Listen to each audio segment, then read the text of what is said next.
This is The Dime, a 10-minute dive into the cannabis and hemp industry through trends, insights, predictions, and tangents. Good morning. This is the week of June 11th. As always, I've got my right hand, Kellan Finney, here with me. This is The Dime. This week, we're talking about the cannabis industry shutdowns. The cannabis industry has experienced cycles of supply shortage over the last 2 years, but the COVID-19 pandemic is a different beast. The world is yet to see the full ramifications of such a global supply shutdown.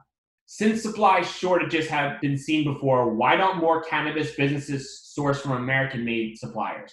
For example, American Made Vape is a company that produces vape cartridges sources of all their materials from US-based companies, and all production happens within the US. Kellan, do you think more production companies will start opening up in the US? No. I think the production companies out there will get bigger. There's a lot of moving parts when you're talking about production of these various products in the cannabis space. And because of the amount of moving parts, that the companies that are already doing it right now have a huge head start in terms of generating efficiencies, lowering their bottom line, making it cost efficient. And I don't think that any company is going to be able to just kind of jump in and be able to catch up that quick. And just based on the investor pulse, and a lot of people have been burned throwing a bunch of money at this space, I don't see like a second wave of producer processors coming in trying to like build the next large distribution processing facility. I see the current processors going out, raising additional capital on their success, growing and establishing themselves more of a consolidation event. Well, I look at it like kind of like big tobacco, right? Like there's only like 3 big tobacco companies in the United States. So I see it taking a really similar kind of line as tobacco did, just from an agricultural product that has consumer facing access like that, like a branded agricultural product. What do you think, Bryan? I think the idea of American made is always great in nature, but I think as a business owner and as someone who's evaluating supply chain, I think it all comes back down to cost. If China continues to operate with their low cost, people will always lean on that.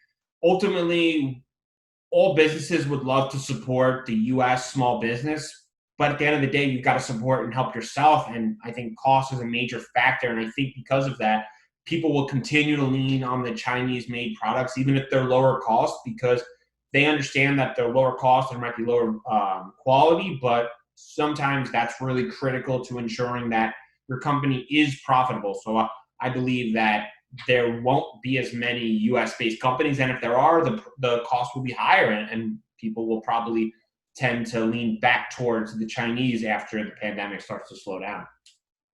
Question 2. With the spread of COVID-19 slowing down, businesses worldwide are reopening their doors. Have the supply shortages already started negatively impacting production in the cannabis industry? If not, when will these shortages become an issue? Shortages have affected the industry. I literally just had a conversation with Connor yesterday at Source, Colorado, which is a large distribution company in Colorado for everything cannabis related. But they're completely sold out. And it is completely probably one of the most bullish markets in cannabis, period. Connor said it's been the best 6 weeks of his company's lifetime. The other thing, too, is that his company is unique. They stayed open. There's a lot of cultivation facilities that closed their doors because of COVID, right? And they were like, we don't want to risk it. And there's a lot of companies that closed their doors because of COVID.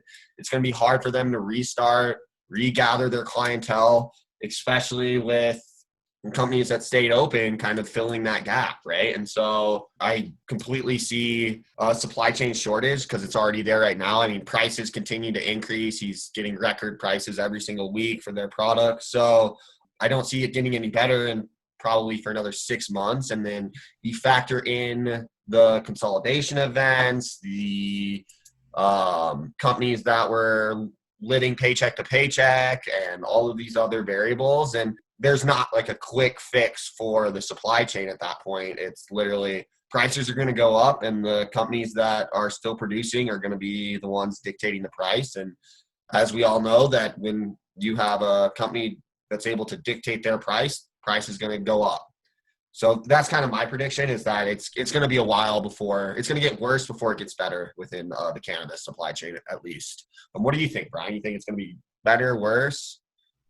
I think cannabis has had a great pandemic experience. They've utilized this time to be deemed essential, which is a huge step forward for the industry stigma. And I'm excited to see kind of the results of these increase in numbers. You've got earnings from Hexo and Truliev that are just absolutely crushing. Columbia Care absolutely crushing. And I think as the industry continues to remove the stigmas and the numbers come out, I think from a supply chain standpoint, people will fill in the gaps. For example, the vape cartridges out in China, they'll work 24/7 until they catch up on their supply.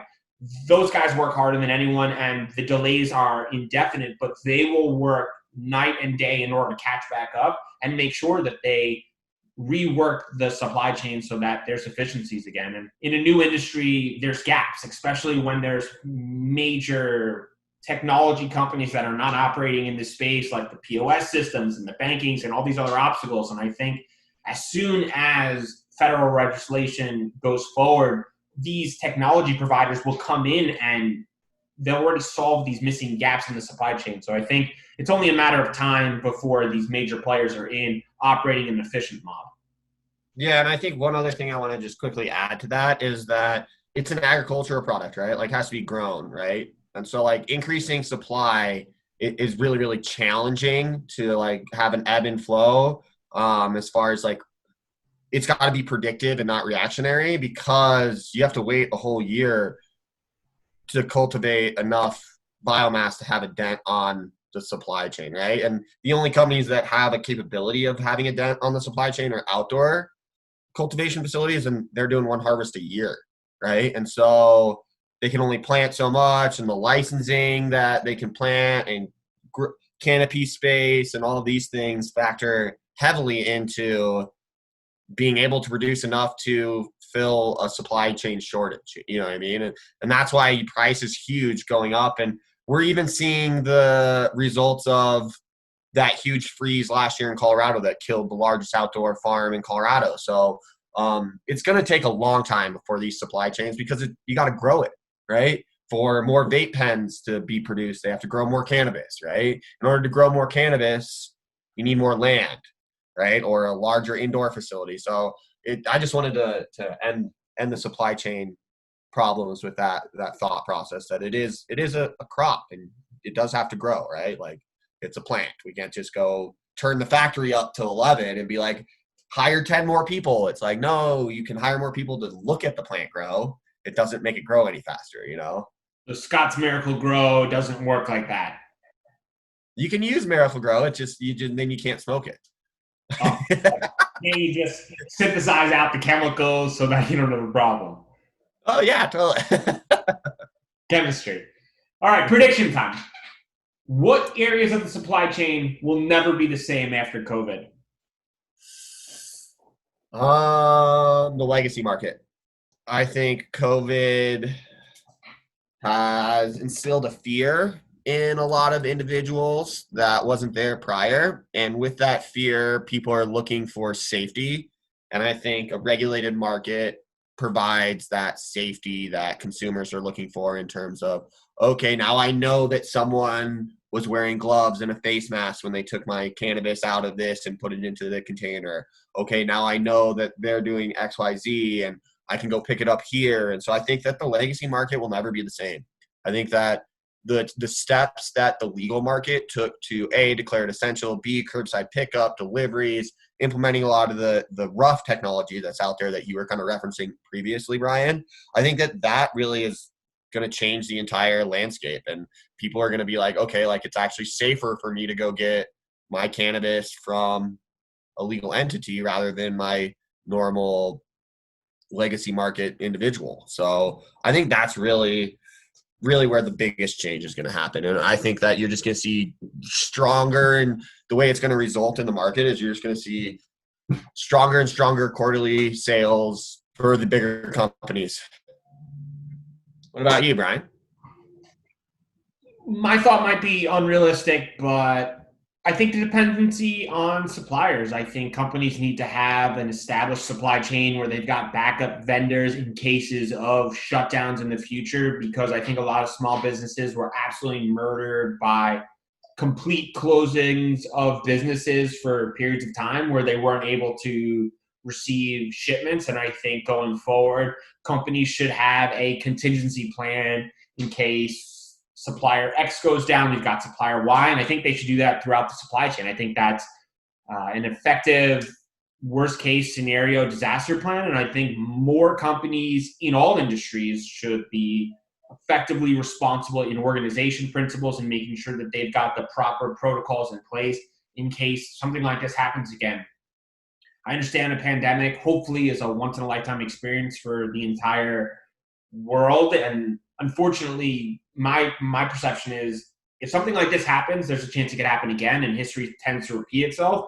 And I think all businesses should implement protocols to ensure that whatever sufferings happened in the last 3 months from whatever misses or shortages, they need to institute steps to ensure that those things are minimized and reduced going forward so